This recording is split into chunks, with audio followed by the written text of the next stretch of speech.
घर में रहता है, उसका मतलब है कि हमारे शरीर का भी हमें अहंकार नहीं करना चाहिए, यानी कि और हमारी प्रॉपर्टी या हमारे पोजीशन का भी हमें अहंकार या अटैचमेंट नहीं होना चाहिए। ये नहीं कि वो कभी घर छूट गया या धंधे में लॉस होता है, इसमें गिर जाता है, फिर वो उसको पकड़ लेते हैं। हिरण है, डियर, वो इतना फास्ट भागता है कि आराम से वो अपने आप को बचा सकता है, फिर भी जब मधुर संगीत की आवाज सुनता है तो उसके पीछे भागता है और वो शिकारी की जाल में फंस जाता है, जो हम बुला लेते हैं। मृत्यु हमें नहीं पकड़ती, हम मृत्यु को पकड़ लेते हैं, दुख को पकड़ लेते हैं। तो हमें ये छोटी छोटी चीजों में ना फंसकर हमारे जीवन का लक्ष्य क्या है उस पर ध्यान देना चाहिए। ये हमें कुदरत के खाते हो आप, है ना? तो वो कैसे छत्ते में सामान इकट्ठा करके ना, उसको लगता है कोई नहीं लेगा, पर एक दिन कोई ना कोई आके ले जाता है ना हमारी तरफ, कि हमें बहुत अच्छा लगता है। तो ठीक ऐसे तरह जो कंजूस इंसान होता है वो इतना धन इकट्ठा करता रहता है, वो उसने अपने बैंक बैलेंस पासबुक को देख के खुश होता रहता है, और वो भूल जाता है कि एक ना एक दिन शरीर छूटेगा, ये पासबुक या बैंक बैलेंस उसके साथ नहीं आने वाली, वो अपने धन का सदुपयोग नहीं कर पाता और आखिर में ऐसे ही छोड़ के चला जाता है। तो इससे हमें संदेश मिलता है कि कोई चीज परमानेंट हमारे पास नहीं रहती, तो जो हमें मिला है उसका हम सदुपयोग करें। जैसे बी यानी कि मक्खी, मक्खी जब भौरे को काटती है ना, तो वो एक कड़ी मक्खी आती है, बड़ी मक्खी, वो भौरे को काटती है ना तो वो डर जाता है, वो इतना डर जाता है, इतना डर जाता है कि वो मक्खी के ध्यान से जीता है। जैसे हमें किसी का फोन आया, हम तुमको मार डालेगा पिस्तौल लेके, तो हम दिन रात मालिक को, राम को भूल जाएंगे, उसको याद करेंगे, अरे अभी फोन आएगा, अभी फोन आएगा, अभी फोन आएगा, दर्द बैठ जाता। ठीक उसी तरह जब मक्खी भौरे को काटती है तो वो भी इतना डर जाता है कि वो मक्खी के ध्यान में जीता है, और फिर वो भौरा जब अंडा रखता है तो उसमें से भौरा नहीं निकलता, मक्खी निकलती है। तो ये हमें संदेश देती है कि अगर हम गुरु को इतना चाहते हैं और गुरु के ध्यान में अगर इतना जिएंगे, गुरु गुरु करेंगे, तो हमारे अंदर का गुरु तत्व भी जागृत होगा और हम स्वयं गुरु रूप बन जाएंगे। तो कुदरत हमारे तन के संभालने के साथ साथ हमारे मन को भी संभालने की कोशिश करती है। फिर किस तरह वो हमें और भी संदेश देती है, जैसे हम कुदरत के और अंगे, जैसे मौसम का बदलना, कभी बारिश आ जाती है, कभी धूप निकलती है ना, कोई टाइम फिक्स नहीं है। ऐसे भले हमें आज बोला गया कि 6 बजे का टाइम है, कभी 5-10 मिनट लेट भी हो गया तो हमें इतना हार्ड एंड फास्ट नहीं होना चाहिए या दुखी नहीं होना चाहिए कि ये कैसा हो गया। हम इतने स्ट्रिक्ट कभी कभी बिहेव करते हैं या एक्ट करते हैं कि सामने वाले को नुकसान पहुंचा देते हैं। तो जीवन का लक्ष्य होना चाहिए कि सिस्टमेटिक होना अच्छी बात है, किसी की आत्मा को चोट कभी एलर्जिक नहीं होना है। हमें कभी किसी का कोई गंदा नजर आए या उसके भाव अच्छे नजर ना आए या हमें कोई इंसान अच्छा ना लगे तो हम उसको नफरत करना शुरू करते हैं। कुदरत हमें सिखाती है कि उसको नफरत मत करो, उसको प्यार से गले लगाओ, तुम्हारी अच्छाई से उसकी बुराई भी अच्छाई में परिवर्तित हो जाएगी। कुदरत हमारी माँ है, हमें हर चीज सिखाती है।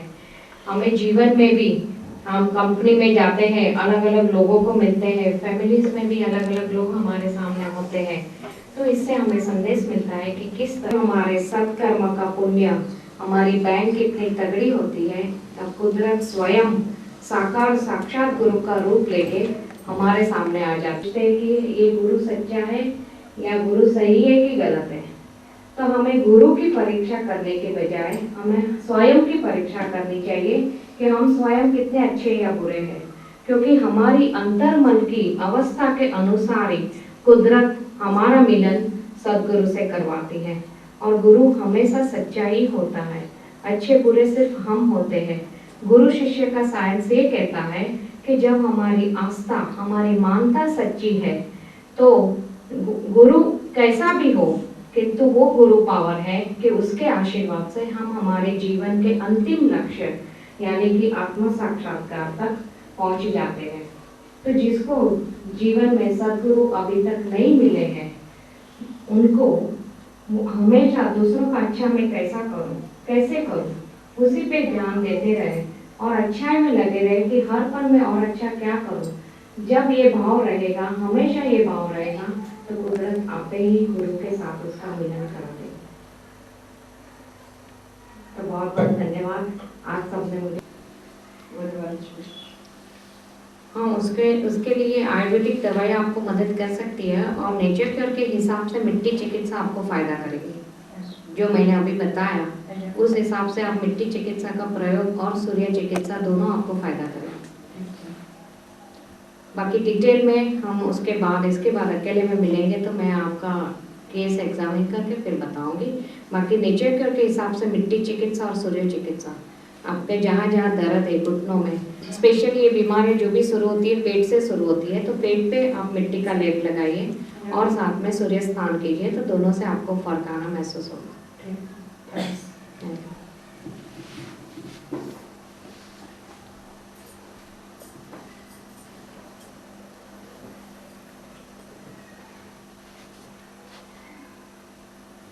ठीक है, अपने नेक्स्ट स्पीकर इंतजार कर रहे हैं।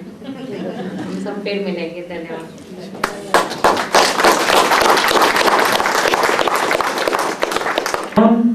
हमें मुक्ति नहीं प्रदान करता है तो वो सच्चा ज्ञान नहीं है। वो भी शारीरिक लेवल का ज्ञान है, बॉडी लेवल का ज्ञान है, स्थूल प्रकार का ज्ञान है।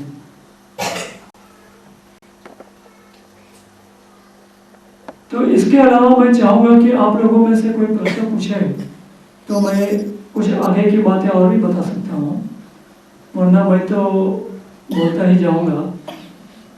तो कोई भी यदि सवाल पूछना चाहे, कोई भाई साहब पूछें। एनीबॉडी?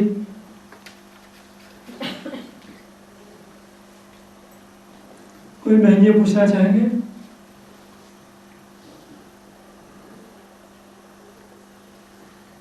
कुछ तो पूछिए, उससे आगे बढ़ेगा सब। हाँ जी डॉक्टर जी। हाँ जी, अभी आप अपने प्रवचन या भाषण में, ठीक है भाई इतना चुका रहे आपने बताया कि 5 बजे लोग को तो यहाँ छुट्टी हो जाते हैं, तो क्या आपके भारत देश में मना दुख दे सुख दे के घर में आए हैं और यहाँ सुख है, क्योंकि यहाँ सनातन धर्म की मेहरबानी से कृपा से सारे देवी देवता इधर हैं। इसलिए हम सुखदेव से मिलके बहुत खुश हुए और मुझे उम्मीद है कि आप सब लोग भी खुश हुए होंगे। बोलो खुश हुए कि नहीं हुए? बोलो सब सुखदेव महाराज की जोर से बोलो, फिर से बोलो। अबे बेसुरों बेतालों कम से कम सुरताल में तो बोलो। बोलो सुखदेव महाराज की, प्रेम से बोलो, एक बार फिर से बोलो। अच्छी बात है भैया, हमको बहुत आनंद आया। अब हमको सुखदेव जी जो हुक्म करेंगे हम वो करेंगे, क्योंकि सुखदेव जी यहाँ पर सेवा करते हैं। क्या करते हैं? ये भी सेवा करते हैं, मैं भी सेवा करता हूँ। ये तो सेवा करते हैं, इनका नाम सुखदेव है, मेरा नाम सेवादेव है। क्या नाम है? सेवादेव। अब सेवादेव सेवा ना करी तो क्या करी भैया? हमका तो सेवा आई है कि सेवा कैसा करी। अब सुखदेव तो हमको बताई कि सुखदेव कैसे बना, तो हम भी सेवा करके हम भी सुखदेव बने, तो तुम सब भी सुखदेव बने। बात सही है कि नहीं? अब हमको इनको बोलो, रास्ता बताई कि हम कहाँ सेवा करें, क्या बोली। हमका तो बोलना भी नहीं आई था। हमको ये जो बोलेंगे हुक्म करेंगे, क्योंकि सुखदेव के लिए सेवा देव इसलिए है कि सेवा देव का मालूम है कि हुक्म का तालीम करना है कि नहीं। अब सुखदेव हमका बताई कि हम कहाँ बोली, हम वो बोल दें भैया, हमारा क्या जाहित है? अरे बोलने में क्या जाहित है? It is very easy to say but is very difficult to do. बोलने में क्या जाता है, बोल दिया, करके दिखाओ तब माने। बात सही है कि नहीं? To say and to be is vast difference. तो बोलने की बजाय क्यों ना हम सब लोग मिलके करें, जैसे सब ने मिलके इतना अच्छा स्वर्ग बनाया और हम सब लोगों को उस भगवान ने मिलाया। हम लोग मिलें आपस में, और मिलने का अर्थ है कि मिल खड़ी हो जाए, सुखदेव की मिल बन जाए और वहाँ पर खूब सेवा हो, भगवान और गुरु का यहाँ पर आसरा हो जाए। हमको गुरु नहीं बताया कि इधर गुरु कौन है। अब हमारे लिए तो सुखदेव ही गुरु है, क्योंकि राजा राजा से बात करता है, प्रजा प्रजा से बात करती है, ठीक उसी तरह गुरु भी गुरु से बात करता है। बात सही है कि नहीं? अगर नहीं मिलता है तो एकलव्य की तरह वो पत्थर की मूर्ति को गुरु बना करके उससे बात करना शुरू कर देता है, और एक दिन पत्थर की मूर्ति उससे बात करना शुरू कर देती है, और उससे वो इंसान भी वो पा लेता है जो इंसान से नहीं पा सकता है। इसका मतलब ये है कि कृपा अगर बलवान है तो पुकार उससे ज़्यादा बलवान है। पुकार में इतनी ताकत है कि एक दिन कृपा को लेके जाती है। बोलो हाँ कि ना? ठीक है, ऐसे ले जाती है। कितना भी बहादुर हो लड़की एक दिन लड़के को ले जाती है। बोलो हाँ कि ना? अच्छा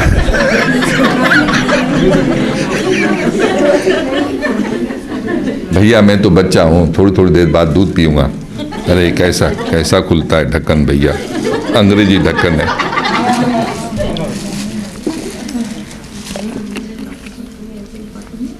हाँ सुखदेव जी महाराज जी, ये हमारा एम्स्टर्डम का फरमाइशी प्रोग्राम है। आप फरमाइश करो हम क्या बोलें, या तो जनता बोले या सुखदेव महाराज बोले, जो हमें आज्ञा करेंगे हम बोलेंगे। आप आदेश दिए कि आप यहाँ बैठ जाओ, मैं बैठ गया हूँ। अब जो जनता सुनने चाहे आप जनता से प्रश्न करो, जनता बताएंगे कि आप क्या बोल रहा है। देखो जी, इन्होंने तो अपनी पगड़ी उतार के आपके हाथ में दे दी है। अब आप इनकी पगड़ी की इज्जत रखो न रखो ये आपके हाथ में है।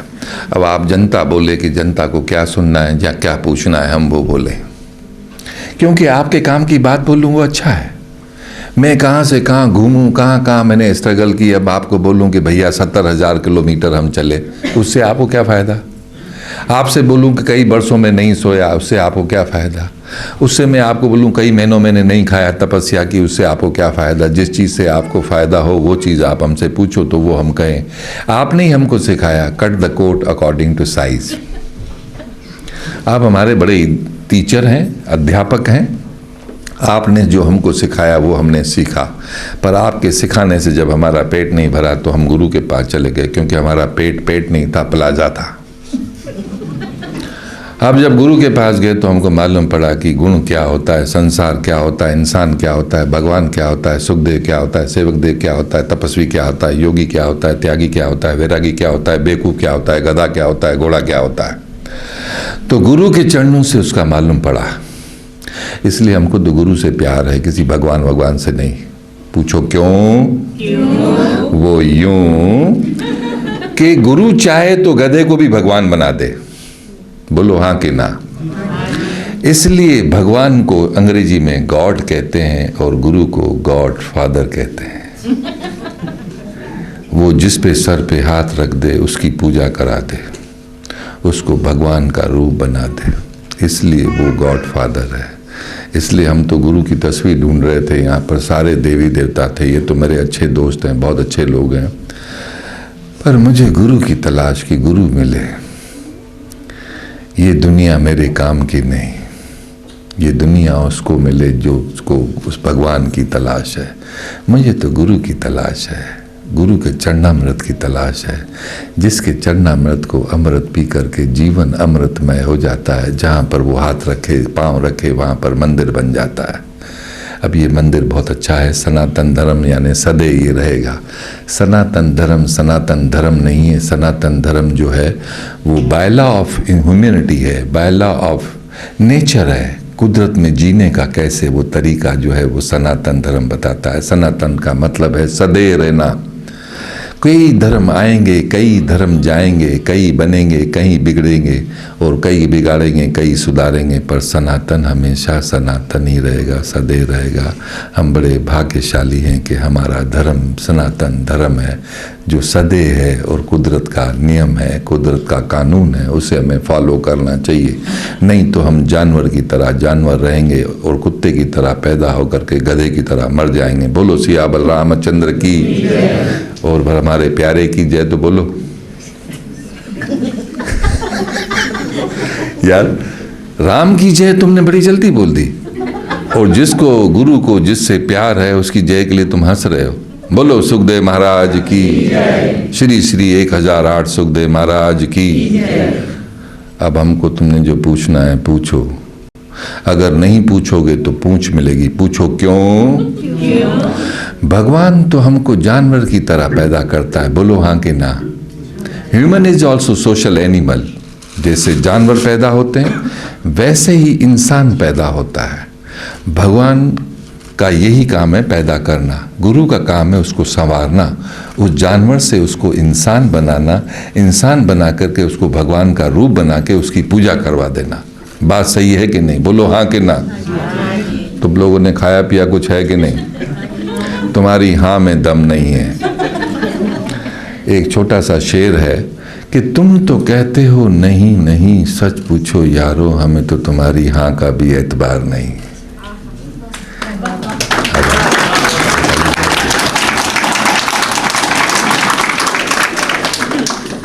भैया अगर आप नहीं पूछोगे, जैसे हर जानवर को पूंछ होती है, इंसान को पूंछ नहीं होती है। इंसान को पूंछ इसलिए नहीं होती है क्योंकि वो पूछ सकता है, जानवर पूछ नहीं सकता है, इसलिए भगवान ने, ब्रह्मा ने उनको पूंछ दे दी। इंसान पूछ सकता है इसलिए उसको पूंछ नहीं दी। अगर आपके मन में कोई भी सवाल है तो आप पूछना जरूर, नहीं तो दूसरे जन्म में आपकी पूंछ पक्का मिलेगी आपको। और अगर आप नहीं पूछते हो तो इसका मतलब, खड़े हो जाओ, इसका मतलब ये है कि आप जवाब हो, आप सवाल नहीं हो। हम सब लाजवाब की संतान हैं, बोलो हाँ कि ना। जोर से बोलो, प्रेम से बोलो, ऐसे। अगर आपके अंदर सवाल नहीं तो आप जवाब हैं। और जवाब कैसे बनता है? वो ऐसे बनता है, मैं तुम लोगों को बता रहा हूं कि जीवन में जो मर्जी में आए सब काम करो, पर वो काम मत करो जिसका जवाब न दे सको। वो काम करो जिसका जवाब दे सको। तो मेरे लिए सवाल है, बोलो जी, सवाल क्या है? गुरुजी, जबकि हम सभी ये जानते हैं कि एक दिन अंत जो है हमारा मृत्यु है, तो हम लोग ये जिंदगी में क्यों इतना भाग दौड़ रहे हैं, जबकि कुछ यहाँ से लेकर के जाना नहीं है। तुम्हारा नाम? उर्मिला। उर्मिला। तू उर्मिला, मैं शर्मिला, दोनों एक दूसरे की सहेली। मेरी प्यारी उर्मिला, मैंने इसका जवाब दिया कि हम सब जानवर हैं। जानवर उल्लू का पट्टा दौड़ता रहता है इधर से उधर, वैसे हम भी दौड़ते रहते हैं। अभी मेरे को एक शैलेंद्र नाम का लड़का बगीचे में मिला, मैं वहाँ सिगरेट पी रहा था।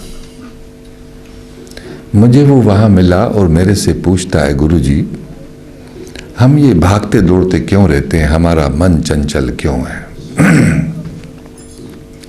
मैंने कहा, बेटा जब हमको नौकरी की जरूरत होती तो हम दर दर ठोकर खाते हैं कि हमको नौकरी दो। हम भागते फिरते हैं, फिर नौकरी मिल जाती है, फिर हम छोकरी ढूंढते हैं, फिर छोकरी ढूंढते हैं तो फिर घर ढूंढते हैं, फिर घर के लिए भागते हैं, फिर घर मिल जाता है तो बच्चे पैदा करने के लिए दौड़ते हैं, फिर बच्चों के लिए दौड़ते हैं कि बच्चे अच्छे बने। भले हम अच्छे न बने पर हमारे बच्चे अच्छे बनने चाहिए। हम जैसे हैं वैसे बच्चे बनेंगे। अगर हम अच्छा करते हैं तो बच्चे अच्छा करेंगे, और करें न करें उनकी ऐसी कम तैसी, हम तो अच्छा करें, क्योंकि हमारा बच्चा भी वहाँ काम नहीं आएगा। हमको अपना हिसाब खुद देना है। बच्चा यहीं पर पैदा हुआ है, यहीं पर छूट जाएगा। जितने रिश्ते नाते हैं सब यहीं पर मिलते हैं, यहीं पर छूट जाते हैं। उन रिश्तों के अंदर एक तागा है, वो तागा है 2.5 अक्षर प्रेम के। मैं आप सबको प्रेम करता हूँ, बाकी मुझे प्रवचन कुछ नहीं आता। मार पिटाई करना आती है और प्रेम करना आता है, क्योंकि मेरी माँ ने पहले मुझे सब प्रेम ही प्रेम किया। मेरे पैदा होने के पहले मेरे माँ बाप ने प्रेम किया, बोलो हाँ कि ना। उन्होंने प्रेम किया तो मैं पैदा हो गया, फिर मेरे को प्रेम से पाला। मैं अच्छा नहीं था तो मुझे एक दिन डांटा, डांटने के बाद भी मैं नहीं सुधरा तो फिर एक दिन मेरे को मारा। मेरे को ज्ञान मिल गया कि प्रेम से सुधर जाओ तो अच्छा है, नहीं तो डांट पड़ेगी, गाली पड़ेगी। ये भी नहीं सुधरे तो फिर एक दिन सुखदेव महाराज तुमको मार पड़ेगी। बोलो बात सही है कि नहीं? तो इसलिए फर्स्ट डिग्री सबसे अच्छी है, नहीं तो सेकंड और थर्ड शुरू हो जाएगी। क्यों भैया, बात सही है कि नहीं? तो 2.5 अक्षर प्रेम के अच्छे, भाई हो, बहन हो, माँ हो, बाप हो, बच्चे हो, रिश्ते हो, नाते हो, पिता हो, कुछ भी हो, सारे ये मोती जो हैं रिश्तेदारी के एक तागे के अंदर हैं। वो तागे का नाम है 2.5 अक्षर प्रेम के। गुरु भी प्रेम करता है शिष्य को। प्रेम का सही डेफिनेशन हमको किसी रिश्ते से मालूम नहीं पड़ेगा, क्योंकि बहन से प्रेम किया तो बहन का प्रेम मालूम पड़ा, पिता से प्रेम किया तो पिता का मालूम पड़ा, भाई से किया तो भाई का मालूम पड़ा, जोरू से किया तो जोरू का मालूम पड़ा, पर प्रेम का डेफिनेशन नहीं पड़ा मालूम। क्योंकि प्रेम को प्रेम ही रहने दो और कोई नाम मत दो। प्रेम का सही डेफिनेशन गुरु के प्रेम में मालूम पड़ेगा, न सिर्फ प्रेम का, हर चीज़ का। हम सच बोलते हैं, हम बेवकूफ़ हैं, हमने सुना है सच बोलो, हमको नहीं मालूम सच किसे कहते हैं, हमको सच का स्वाद मालूम नहीं। जब हमने सतगुरु से प्रेम किया तो मालूम पड़ा this is the definition of truth, इसे सच बोलते हैं। वरना हमारे बाप ने हमको बोला सच बोलो, मैंने कहा कैसे बोलते हो? बोले तुम्हारे दादा ने हमको बोला था। मैंने कहा भैया उसके आगे चलो, उसने किसने बोला था? एक बड़ा अच्छा जोक सुनाओ, हमको जोक बहुत पसंद है। उर्मिला तुम खड़ी रहना, मैं बैठा रहूँगा, क्योंकि तुम सवाल हो मैं जवाब हूँ। मैंने कहा खड़ी रहना तो सुसरी बैठ गई।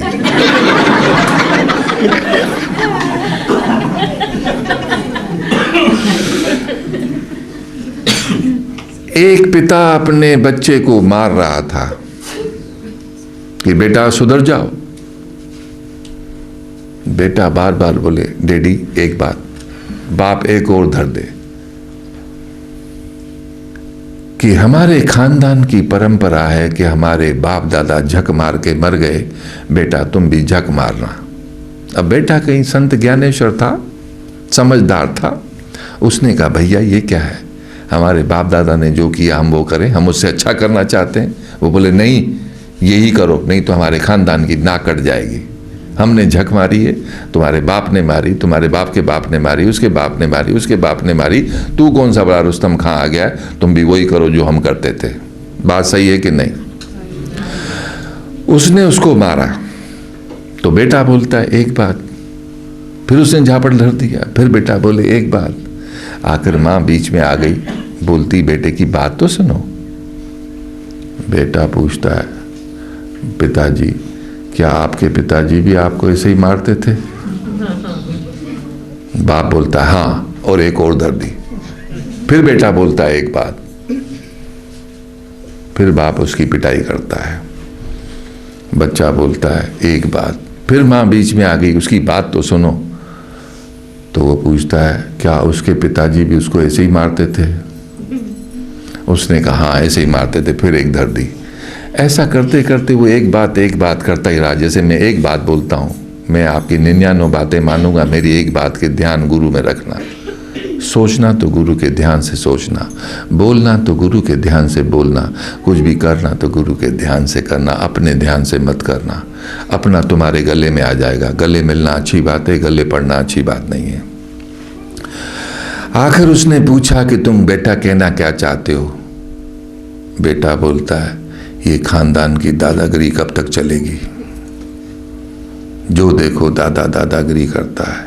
अरे बच्चे भगवान के रूप होते हैं, उन्हें समझाओ मत, उन्हें समझने की कोशिश करो कि हमारे घर में कौन सी आत्मा ने जन्म लिया है, क्यों आई है, क्या चाहती है, हमारे कैसे कर्म है। एक कुल में अगर एक इंसान तरता है तो उसके 7 कुल तर जाते हैं। तो ऐसी क्या बात है इस बच्चे में, वो क्या चाहता है? ये नहीं कि जो मैं चाहता हूँ वो उससे कराऊं। तो इंसान नहीं जानता है। उर्मिला शर्मिला की बात को याद कर ले। इंसान नहीं जानता है, गधा है, इसलिए मजदूरी करता रहता है, इधर से उधर भागता रहता है। उसे बोलो गधे से घोड़े बनो, घोड़े से इंसान बनो, और इंसान से गुरु के ध्यान से भगवान के रूप बन जाओ, ताकि तुम्हें कहीं जाने की जरूरत नहीं है। तुम स्थापित हो जाओगे, तुम्हारा वहाँ अभिषेक होगा और लोग तुम्हारी वहाँ पूजा करेंगे। तुम्हारे सवाल का जवाब तुमको मिला कि नहीं मिला? मैं आपका आभारी हूँ, फिर भी मैं हल्का हूँ, आप भारी हैं। बैठ जाओ। और कोई प्रश्न किसी का हो तो पूछो, नहीं पूछोगे तो पूंछ मिलेगी। देख लो, पसंद तुम्हारी है भैया, हमार तो कहा जाई, हमार तो कुछ नहीं जाई, हमार पल्ले ही कुछ नहीं तो हमार कहा जाई हैं। हम तो सिर्फ ऐसे ही बल्ले बल्ले, तुम्हारे पल्ले तो पूरा संसार है भैया। क्या महल बनाया, हम तो झोपड़े में पेड़ के नीचे रही थे, हम का तो कोई डर नहीं। तो बहुत एयर कंडीशन बता, लाइट शाइट बहुत अच्छी लगाई, हमारी तो आंखें चकाचौंध हो गई। ये सुखदेव जी महाराज ने बहुत सुंदर बनाया है, तो लगे जैसा स्वर्ग में आ गए हम। प्रश्न पूछो जिसने पूछना है।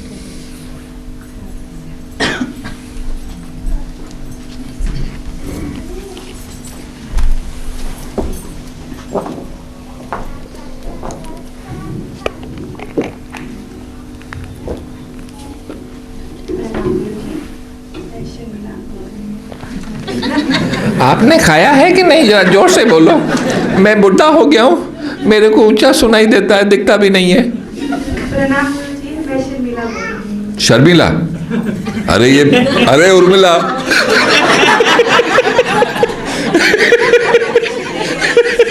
भैया उर्मिला, हम तो बहुत खुशी हुई कि अपना नाम शर्मिला रखी, वो उन्होंने रख लिया, हम अपना वापस उनका देता है। हाँ शर्मिला बोलो।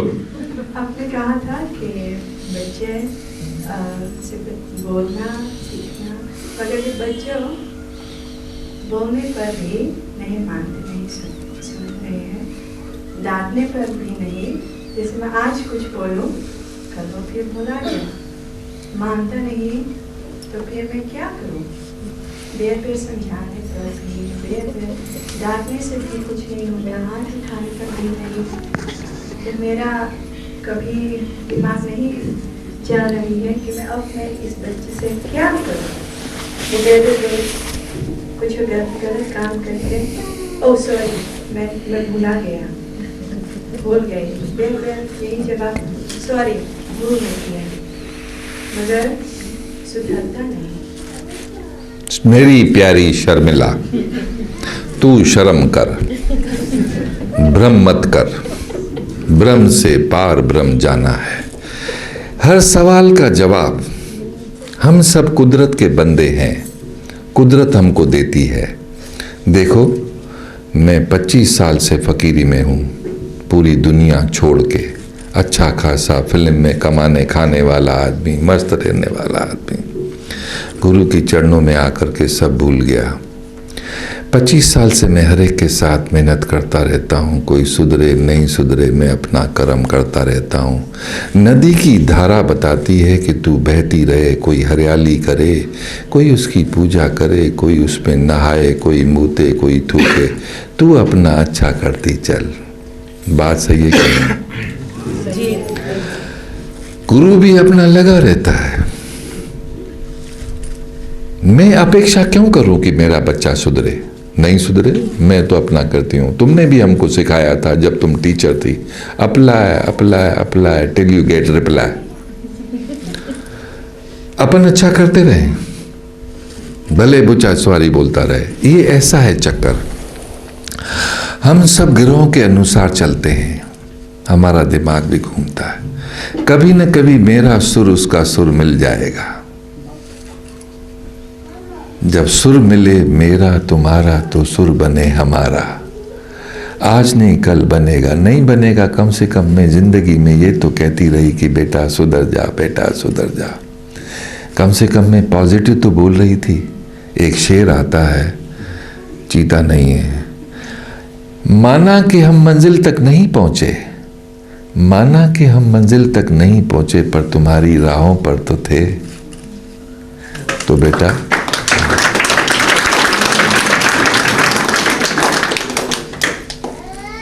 कभी न कभी बच्चे को जरूर याद आएगा। एक बड़ी अच्छी छोटी सी बात सुनाऊं। एक बच्चा बड़ा बदमाश था, बदमाशी करते करते बड़ा भारी डाकू बन गया और उसको फांसी लगने लगी। तो उससे आखिरी इच्छा पूछी गई, तो उसने कहा मेरी माँ को बुलाओ, मैं अपनी माँ से मिलना चाहता हूँ। जब उसकी माँ आई तो बोलता है मेरे को कान में कुछ बात करनी है। उसने कान में बात क्या की, उसको जोर से कान में काटा और उसका कान अपने मुंह में डाल दिया। पुलिस ने पूछा ये क्या किया? बोलता ये मेरी माँ अगर बचपन में मुझे बोलती सुधर जा तो आज मैं डाकू नहीं बनता। मेरे को शाबाशी देती रही, शाबाशी देते लेते मैं एक छोटी सी बदमाशी से आज इतना बड़ा डाकू बन गया। इसी माँ की वजह से मैं फांसी चढ़ रहा हूँ, क्योंकि मुझे संभाला क्यों नहीं। तू अपनी माँ का फर्ज पूरा कर। वैसे कृष्ण ने भी अर्जुन से ये कहा है कि तू पहले अपना कर्म कर, फल की इच्छा मत रख। जैसे मैं अपना कर्म करता हूँ, तुम सुधरो न सुधरो, अबे बेवकूफ़ों, तुम अगर सुधरोगे तो मुझे क्या मिलेगा? तुमको जो मिला है उससे तुम खुद दुखी हो, तुमसे लेके मैं भी दुखी हो जाऊंगा। मैं अपना बहुत सुखी हूँ, बहुत आनंद में हूँ। जहाँ खड़ा हो जाऊँ आनंद बांटता हूँ। मैं आगे आगे चलता हूँ, दुनिया पीछे पीछे चलती है। तो भैया मेरे, आप अपना अच्छा करते रहो, बच्चों को कहते रहो, कुछ न कुछ तो कहोगे। तो क्यों नहीं उसे कह दो कि बेटा सुधर जाओ। अगर वो सॉरी बोले, बोलना थैंक यू वेरी मच। ये नहीं कि सॉरी बोलता है, कभी सुधरता तो है नहीं, फिर वो नाराज़ हो जाएगा। क्योंकि हम अपेक्षा रखते हैं, बाहर से हम कहते हैं प्यार से कि सुधर जाओ, अंदर से हमको चिढ़ होती कि सुधरता क्यों नहीं। बात सही है कि नहीं? तो अंदर की गत अंदर जाने, मन की बात मन जानता है। इसलिए मन में रखो कि भैया बेटा ये तुम्हारे काम आएगा, तुम्हारी इच्छा हो तो सुधरो, बहुत अच्छा है। बाकी अच्छे करोगे तो तुम सुखी रहोगे, वरना हमको तो कोई दुख नहीं बेटा। पर हमको मन पे दुख होता है क्योंकि आसक्ति होती है। आसक्ति की दो पंक्तियां सुनाऊं। जब तक आसक्ति है तो वो नहीं आ सकती, जब तक आसक्ति है तो वो नहीं आ सकती। आसक्ति ऐसी चीज है जो कभी भी आ सकती है।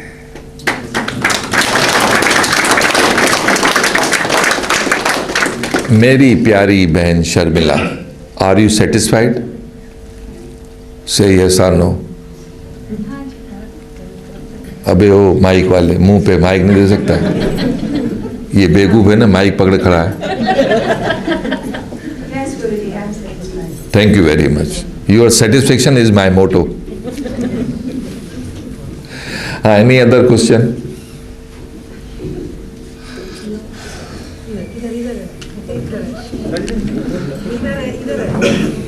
हाँ, कौन है? क्यों तुमको सेक्रेटरी लगता है? You should have confidence. True. Mike इधर है। आई एम सॉरी, पहले उससे पूछने दो। एक मिनट बेटा। हाँ हाँ, जरा लाइन लगाओ। ऐसा क्या, जहां देखो वहां लाइन मारते हो, यहाँ क्यों नहीं? सॉरी। गुरु जी, मैं आपसे एक प्रश्न पूछना चाहता हूँ। पहले अपना नाम तो बोलो। मेरा नाम जितेंद्र मित्तल है। अरे मेरे जितेंद्र। भारत से मैं यहाँ आया हूँ। हाँ, अभी आपने थोड़ी देर पहले ये बताया। माइक मुंह के पास रखो। नहीं, ऐसे ठीक है जी, ऐसी आवाज़ अच्छी लगती है। अच्छा जी, अभी आपने तो मैं भी दूर रखूं, मेरी आवाज़ अच्छी नहीं लगती? तो अभी आपने बताया कि गुरु की उपमा के बारे में बताया कि गुरु के बगैर ज्ञान नहीं प्राप्त हो सकता। सही बात है। ठीक है। और मैंने भी सुना है कि गुरु के बगैर ज्ञान प्राप्त नहीं हो सकता। गुरु की उपमाएं बहुत दी गई हैं। किसी ने कहा है कि अगर समुद्र को शाही बना ले और पृथ्वी को कागज बना ले तो उसके गुण नहीं लिखे जा सकते। सही बात है। एक दोहा भी है, गुरु गोविंद संग दो घड़े का को आगे पाए, बलहारे गुरु को अपने जिन्हें गोविंद दियो मिला। तो हम किसको अपना गुरु माने, किसको देखें कि ये हमारा गुरु बनने के काबिल है या नहीं है। और इसके बाद हम मान लो ये सेवाधाम से हैं, ये गुरु सेवक जी हैं, या ये कुछ भी हैं, हम किसे गुरु माने, किसको हम ये बनाएं कि ये हमारा गुरु बनने के लायक है। कभी हम किसी को इसको गुरु बना लें और शाम को ये 2 पैग लगा के पड़ा हो, तो ऐसा नहीं होना चाहिए। उसकी क्या उपमाएं हो सकती हैं कि हम गुरु को अपनाएं कि ये गुरु हमारे लायक है। भैया ये प्रश्न है कि अखंड पाठ है? मेरी जिज्ञासा को शांत करना आपका कार्य है, क्योंकि आप भारत से सिर्फ इसी कार्य के लिए आए हैं। माइक लो जितेंद्र, मेरे पास आओ। जितेंद्र चल अंदर। हाँ, थोड़ी देर में पहुंचेंगे जलंधर। आओ, तुम जलंधर दे हो? जी नहीं, जलंधर गया हूँ दोबारा, अच्छा लगता है। मेरे मामा जी जलंधर में रहते हैं। जितेंद्र का सवाल है कि किसको गुरु मानूं। बहुत सिंपल है। जब मैं कुंवारा था तो हर लड़की को देख के सोचता था ये मेरी औरत बनेगी।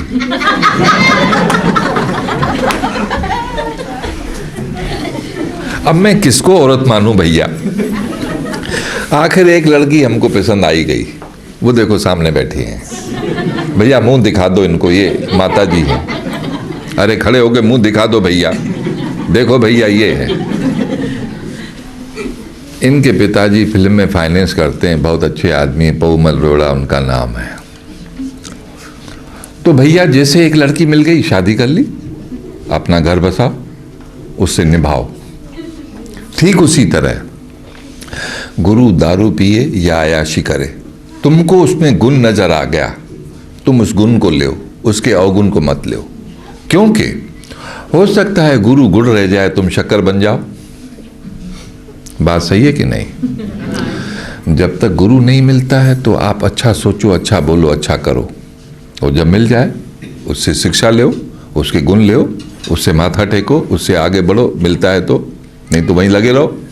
जैसे पहली क्लास पास की, फिर सेकंड क्लास में गए, फिर थर्ड में गए, फोर्थ में गए। सबसे पहले तो अपनी माँ को गुरु मानो जिसने तुम्हें पैदा किया है, फिर अपने बाप को मानो जिसने उस खेती की है। उसके बाद बाप से पूछो कि तुम्हारा गुरु कौन है, अगर नहीं है तो सोरी का आवारा है। जैसे बिन माँ बाप बच्चा आवारा है, उसी तरह बिना गुरु के पूरा परिवार आवारा, अंधा, सूरदास, गधा। ठीक उसी तरह अपने बाप से पूछो कि तुम्हारे कुल का गुरु कौन है, उसके पास जाओ। नहीं है तो गुरु ढूंढो। कैसे तुम लड़की ढूंढ रहे थे, कैसे बाल संवार रहे थे। माँ मेरे को, मैं अपना किस्सा सुनाऊं, हम बहुत बदमाश थे भैया, ये तो गुरु के पास है शरीफ बने, हम काहे को झूठ बोले भैया, हम गुरु बनने थोड़ी गए, हमको तो गुरु से प्रेम हो गया, अभी भी हमको प्रेम है और उससे हम प्रेम करते रहेंगे, मरेंगे तो भी हमारी आंखें खुली रहेंगी। तो जैसे माँ हमको बोलती थी बेटा बाल छोटे रखो, जरा कंघी कर लिया करो, शर्ट ठीक से पहनो, पैंट ठीक से पहनो, कभी नहीं पहनी। ये इनसे प्रेम हो गया, हम कंघा रखना सीख गए, दिन में 10 बार आईने में देखे, अभी तो सर मडवा ली। तो भैया जब एक लड़की के प्रेम में तुम शारीरिक इतने संवर जाते हो, तो गुरु के प्रेम में तुम आत्मिक कितने संवर जाते हो। तुम्हारी आत्मा परमात्मा स्वरूप बन जाती है। मेरे ख्याल से आपको जवाब मिल चुका है। जितेंद्र, नहीं मिला हो तो कहो, हम और आगे चलें। थोड़ा और आगे चलिए गुरुजी। तुम्हारा पेट है कि मार्केट है?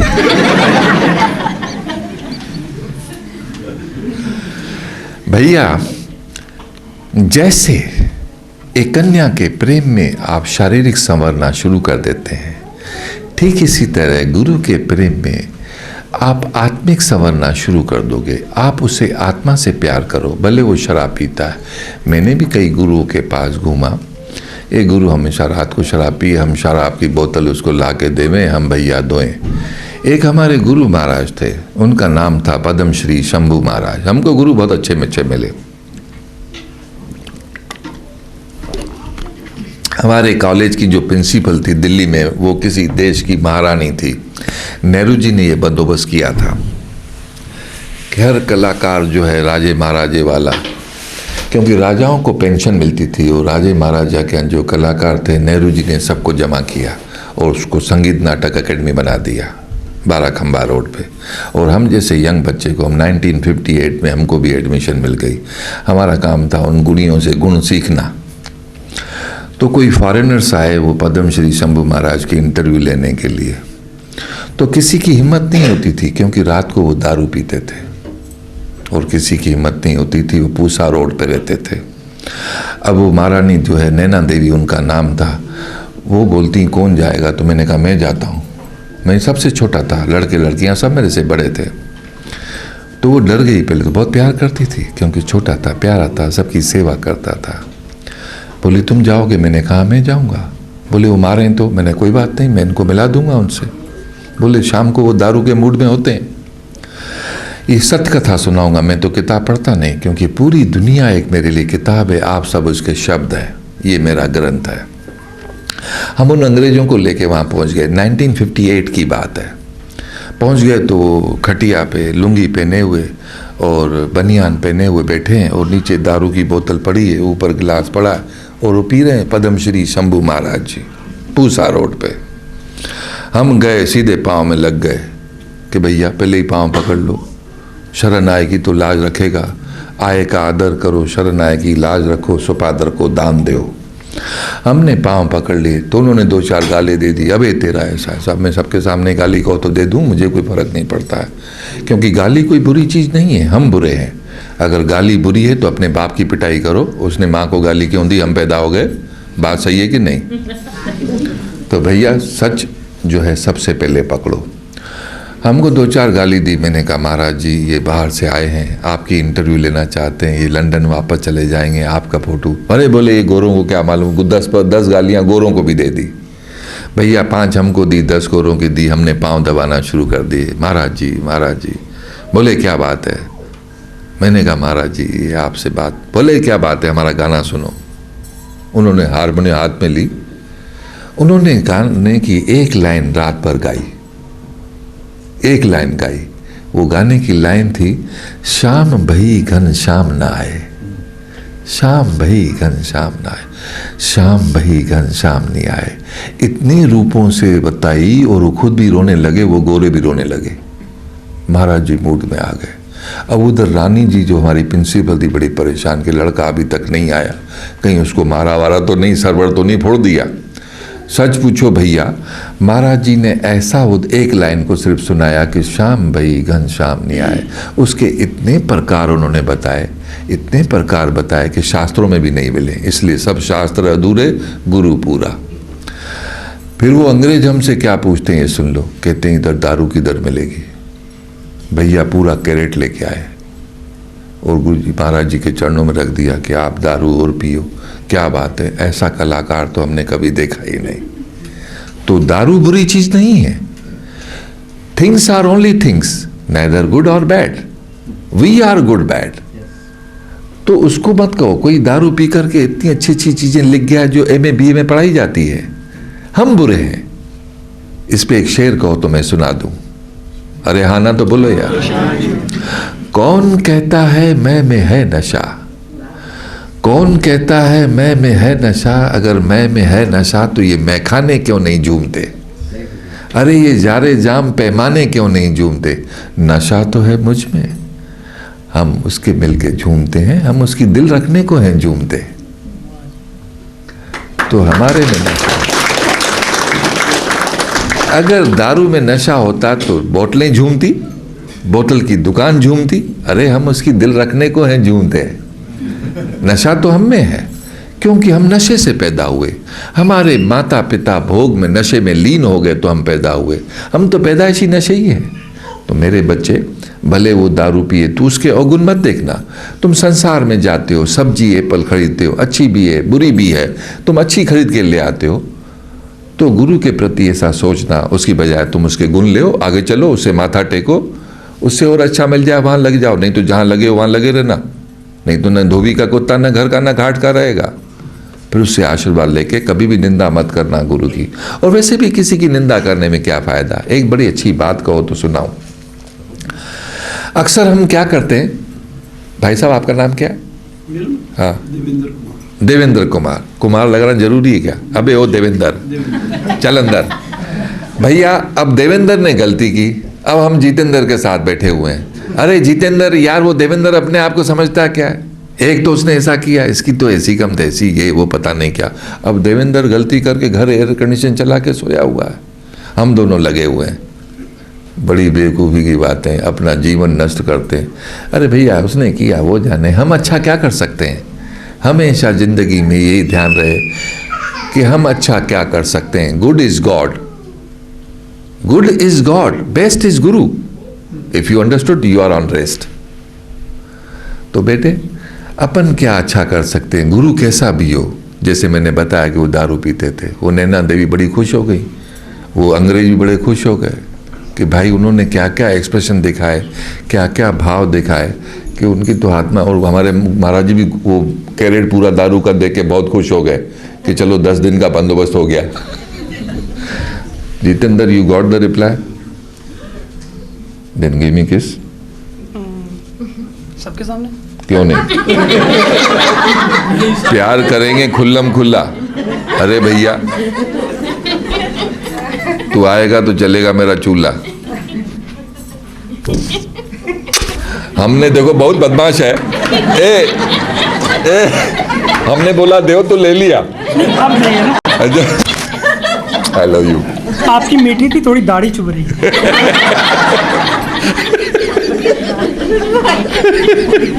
हाँ, बिटिया का सवाल है भैया।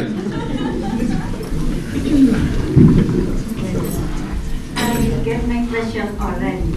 The same question I will ask you, Shiva.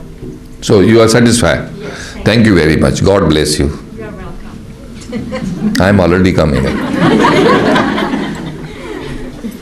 हाँ जी, कोई भी सवाल हो जरूर पूछो, नहीं तो दूसरे जन्म में पूंछ मिलेगी भैया।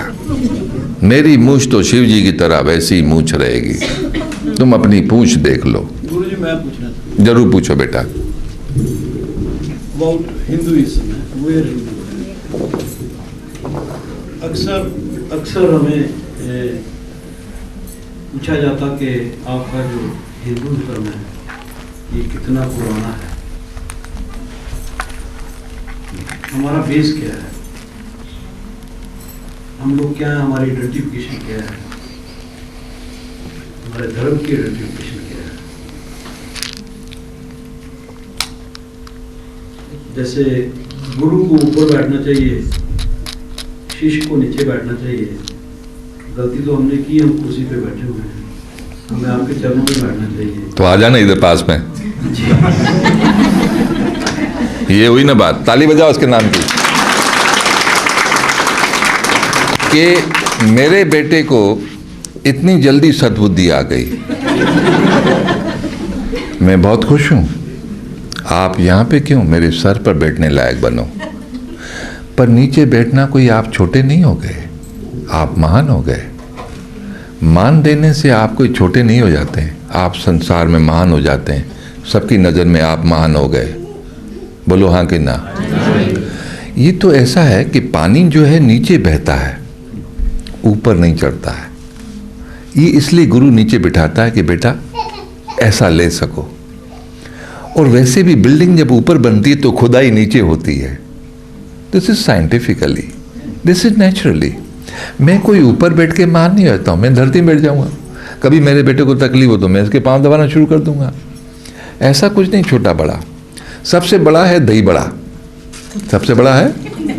थोड़ा उसमें दही डालो, चटनी डालो, हरा धनिया, जीरा जरूर डालना, पेट का दर्द ठीक हो जाता है। तो भैया छोटे बड़े के चक्कर मत जाओ कि ये गुरुजी, कई मुझसे पूछते हैं गुरुजी ब्रह्मा जी बड़े कि विष्णु बड़े कि दही बड़े। अरे मैंने कहा उल्लू के पट्टे, सबसे बड़े दही बड़े। भैया हमारा काम इनमें पड़ा, हम इनके आप ही चले गए, हमारे लिए बड़े हैं। नहीं तो हम इनके बाप को भी नहीं पहचाने, होंगे बड़े सोरी के। क्यों भैया, हम भगवान को नहीं पहचाने क्योंकि भगवान बना सकते हैं हम, तो हम भगवान को भी क्या जाने। तो हमारा काम है इनके यहाँ आए तो इनकी जय जयकार करो। बात सच बोलूँगा, नहीं तो हम तो पहचाने भी नहीं इनको।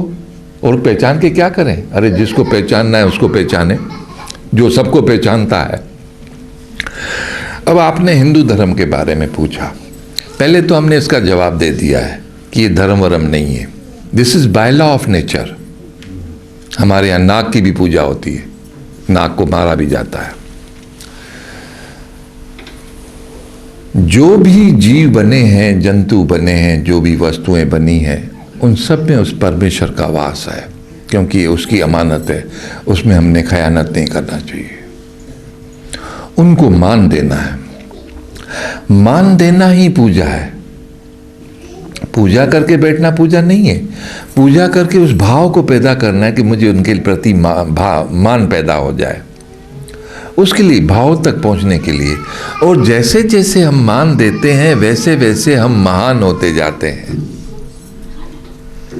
जैसे हमने मान दिया तो हम ब्रह्मा तक पहुंच गए, हमने थोड़ा सा और मान ज़्यादा दिया तो विष्णु तक पहुंच गए, थोड़ा मान हमने और ज़्यादा दिया तो महेश तक पहुंच गए, उससे और ज़्यादा मान दिया तो साक्षात के पास पहुंच गए, क्योंकि साक्षात तीनों का बाप होता है।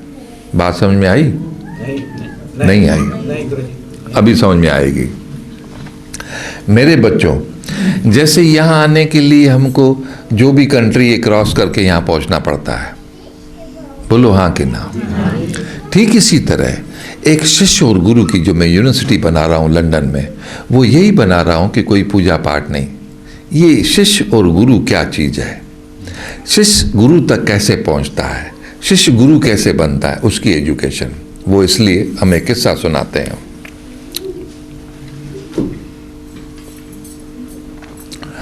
हम इधर घूमने के लिए आए। क्या नाम बताया भैया अपना? सुखदेव जी। और आपका नाम? देवेंद्र। सुखदेव और देवेंद्र देव। हम गांव में खेती करता हूँ, मैं तो खेती करता हूँ और मस्त रहता हूँ कि भैया लंगर खाओ, मालिक का नाम ले, कोई भी आए कंबल दे दिया, सो जाओ, सिंपल बात, कोई ज्ञान गोष्ठी नहीं। हाँ, मेरे दरवाजे पे लिखा है जिसको मार खानी हो, जूते खाना हो, गालियाँ खाना हो तो दर्शन करने आना, वरना मत आना, उधर ही लिखा हुआ है। बाकी नीचे 5-6 एकड़ ज़मीन है, घूमो फिरो, अपना आनंद लो, मेरे पास क्यों आ रहे हो भैया। तो ऐसा हुआ कि मैं गांव में था, सुखदेव ने मुझे बोला, गुरुजी आप बहुत दिनों से यहाँ हैं, वो शहर देखो कितना अच्छा अंग्रेजों का है, आप वहाँ पर आओ। भैया इनकी चिट्ठी पे चिट्ठी आई, इनकी प्रेम से पुकार आई। एक दिन हम तैयार हो गए कि यार हमारा बचपन का दोस्त है सुखदेव, चलो हम घूमने चलें। बिहार में कहीं हम साथ में रहते थे। भैया हम आ गए, इनको बड़ी खुशी हुई, ये खुशी से हमको घुमाने के लिए ले चले। अब हमको घुमाया क्या, वो सुनो हम कैसे घूमे। हमको बहुत बड़ी बिल्डिंग दिखाई, हमारी गर्दन ऊपर हो गई, हमारी गर्दन दुखने लगी, क्योंकि हम तो नीचे गर्दन करके खेती करने वाले आदमी, हमारी गर्दन ऊपर हो गई। हमने कहा सुखदेव ये क्या है? तो बोले ये इंजीनियरिंग कॉलेज है। क्या है? मैंने कहा भैया ये इंजीनियर क्या होता है? तो उन्होंने कहा अपने गांव में लोहार होते थे ना, थोड़ी सी आग, थोड़ा सा हथौड़ा, थोड़ा सा पानी, लोहा बन जाता था। अब उसका विकास हो गया, विकास होते होते बहुत बड़ी मशीनें बन गई, उसके लिए इंजीनियरिंग की जरूरत पड़ी, उसको इंजीनियर कहते हैं। हमने कहा ठीक है भैया इंजीनियरिंग कॉलेज है। हम आधा समझे आधा नहीं समझे, हम तो खेती करने वाले सीधे आदमी। अब दूसरी बिल्डिंग हमका दिखाई, अब वो दिखा, हमने कहा ई कहाँ है? तो बोले भैया ये मेडिकल कॉलेज है डॉक्टर का। मैंने कहा डॉक्टर का होता है? तो बोले भाई डॉक्टर ऐसा होता है कि वो अपने गांव में झाड़ फूक के दुआ दे के ठीक करते थे, वो दिल से करते थे। अभी दिल मर गया है इसलिए हार्ट की सर्जरी बहुत होती है, अब दिमाग बहुत चल गया है कि इधर का मांस काट के इधर लगा देते हैं, मार पिटाई कर देते हैं, वरना आँख से इंसान ठीक होता है। मैंने आँख से भी कई केस ठीक किए, अंधों को भी आँखें मिल गई, मेरी भी हालत ख़राब हो गई कि गुरुजी की ऐसी कृपा। नाहन गांव था ददाऊ, जहाँ भगवान परशुराम के पिता ने तपस्या की, वहाँ बैठ के मैंने तपस्या की थी। वहाँ के एक हैं चिंतामणि, कोई अच्छे हैं, वशिष्ठ उनका नाम है। उनको 2 साल से बिस्तर पर लेटे हुए थे, उनको दिखता नहीं था, पता नहीं कैसे बिस्तर से उठे मेरे सामने आ गए। आज से 20-25 साल पहले की बात है, तब हम बहुत जवान थे और फिर तपस्या भी थी। हम तो भगवान को उठा के पटक देंगे, ऐसा पहलवान समझते थे अपने आप को। अब वो हमारे सामने आया तो मैंने कहा बाबूजी हमारी तरफ देखो। तो बोलते हैं गुरुजी हमको तो दिखता ही नहीं है। हमको भी मूड हो गया कि हमारी तरफ देखो, देखते देखते हम उसको दिखने लग गए। वो हमको गुरुजी बोले, हमारे बाल खड़े हो गए, सूर्य कांधे को आंखें कैसे आ गई। ऐसा भी हुआ हमारे साथ। यह है गुरु की कृपा, मेरा कुछ नहीं। मैं तो उनके चरणों की धूल बनूं, उसमें ये फूल खिले, बहुत खुश हूँ क्योंकि मैं खेती करता हूँ। खैर जी, दूसरी बिल्डिंग उन्होंने दिखाई कि डॉक्टर मेडिकल कॉलेज है। मैंने कहा भैया ये तीसरी बिल्डिंग काहे की है? तो उन्होंने ये समझ गए कि ये गुरुजी क्या पूछता है। बोले जी गुरुजी ऐसा है, अब ज़माना बहुत इंटेलिजेंट हो गया है, बहुत समझदार हो गया है, और 2 इंटेलिजेंट आदमी क्या करते हैं? आपस में लड़ाई करते हैं। बोलो हाँ कि ना? 2 इंटेलिजेंट आदमी को कहीं भी बिठा दो, एंड में लड़ाई झगड़ा करके उतरेंगे। तो उन्होंने कहा इन दोनों के झगड़े के लिए हमने लॉ कॉलेज बनाया है। इसमें क्या होता है, तारीख पे तारीख मिलती है, बेटे को तारीख मिलती है, फिर बाप को तारीख मिलती है, बाप को मिलती है, फिर बेटे को मिलती है, तारीख पे तारीख, तारीख पे तारीख, फैसला कुछ नहीं होता है, क्योंकि दिमाग की बात है। ये इन्होंने कानून बनाया, हमने भी बनाया। सनातन धर्म जो है वो उसका कानून है, हमने अपना कानून बनाया तो हमने तोड़ने का रास्ता बनाया। तो मेरे बच्चों, हमने इस तरीके से पूछा। मैंने कहा भाई सुखदेव ये इतनी बिल्डिंगें बनाई, हम तो बहुत थक गए। अरे बोले अभी तो देखो तो सही, अभी पूरा यूरोप देखो। हमने कहा भैया हमको टिकट दे दो, हम अपने गांव में बहुत सुखी है, अपना खेती करी, लंगर खाई, हम तो बहुत खुश हो जाएं। बोले नहीं नहीं आप कुछ बात कहना चाहते हो, क्योंकि सुखदेव भी बड़ा ज्ञानी आदमी। इसने कहा आपके मन में कुछ बात है। मैंने कहा फिर बैठो तनिक हमारे साथ बैठो, हम तो हार बताई।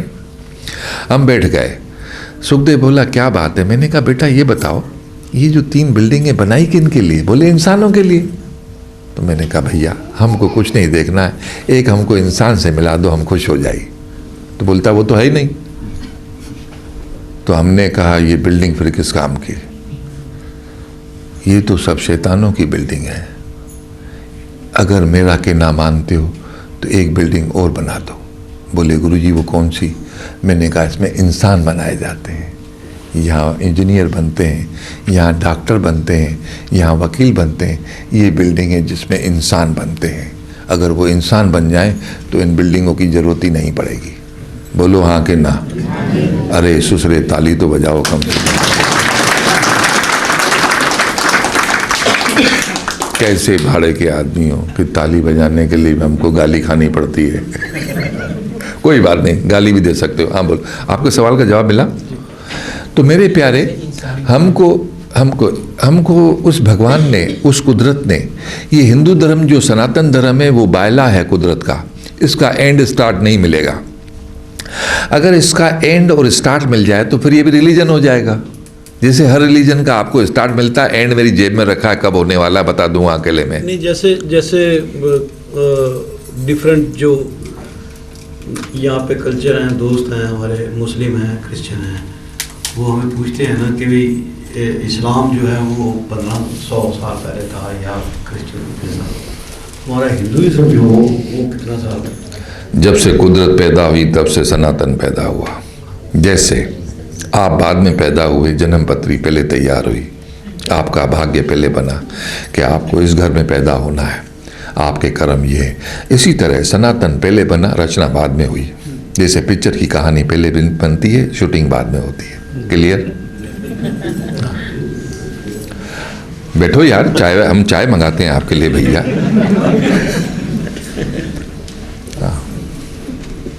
गुरुजी मेरा नाम नारायण है। अरे नारायण भगवान। कुछ लो। इंसान कैसे बनना चाहिए? हैं? कैसे इंसान बनना है? बहुत अच्छी बात है।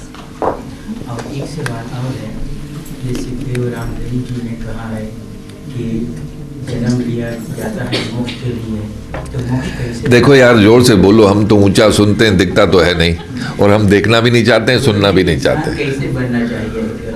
हाँ जी, इंसान कैसे बने, बहुत अच्छी बात है। और दूसरा सवाल है, ये रामधनी भाई जी ने कहा। अरे भैया एक सवाल का जवाब दई, हम तो दूसरा भूल जाए, फिर दूसरा बाद में पूछ लेना। इंसान कैसे बनी? It is very simple. हम ये देखें कि हम इंसान से शैतान कैसे बने। नेगेटिव का 100% जब आप स्टडी कर लेंगे तो जैसे पानी 100% गर्म होकर के उसमें स्टीम निकलती है, एप्पल भले नीचे गिरा पर स्टीम ऊपर जाती है, तो ठीक उसी तरह जब आप नेगेटिव को 100% समझ जाओगे तो वहीं आपको सुधरने का रास्ता मिल जाएगा। हम न इधर के हैं न उधर के हैं। नेगेटिव भी 100% बन जाओ तो भी आप वहाँ पहुँच सकते हो। जो भी हो 100% हो, पानी हो या दूध हो, 100% गर्म करते हो, जहर हो या अमृत हो, 100% करते हो तो उसकी स्टीम निकलती है और उसके पास स्टीम जाती है, बाकी सब नीचे रह जाता है। It's so simple. हमने देखा कि इस दुनिया में नेगेटिव कैसे बढ़ गया, तो मैंने कहा यार सुखदेव कैसे हुआ? बोले गुरुजी चुपके चुपके छुपके छुपके नेगेटिव करो। मैंने कहा वेरी गुड, अपन भी शो मत करो। मैं कहीं से आपको गुरु दिखता नहीं, मैं तो अभी आया था, वहाँ बैठा हुआ था, वहाँ से फिर बाहर चला गया, घूमता रहा, फिर इधर आया। काय का गुरु बनना, गले में घंटी बांधना और बेवकूफ़ों का गुरु बन के माँ बेवकूफ़ बनना, क्यों जी? सिंपल, मैं भी तुम्हारी तरह, जैसे तुम अपने बाल बच्चों के साथ रहते हो, मैं भी अपने बच्चों के साथ रहता हूँ, अपना मस्त रहता हूँ, खुश रहता हूँ। पर हाँ, चुपके चुपके छुपके छुपके मुझे काम मालूम पड़ गया।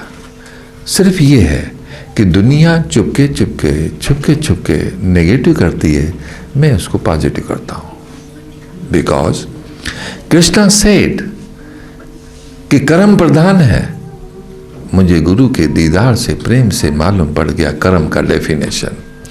कर्म का डेफिनेशन है convert any negative in positive, that call Karma. तो मैं इनका अच्छा क्या कर सकता हूँ वो करूँ, इनका अच्छा क्या कर सकता हूँ वो करूँ, अपना आनंद लूँ।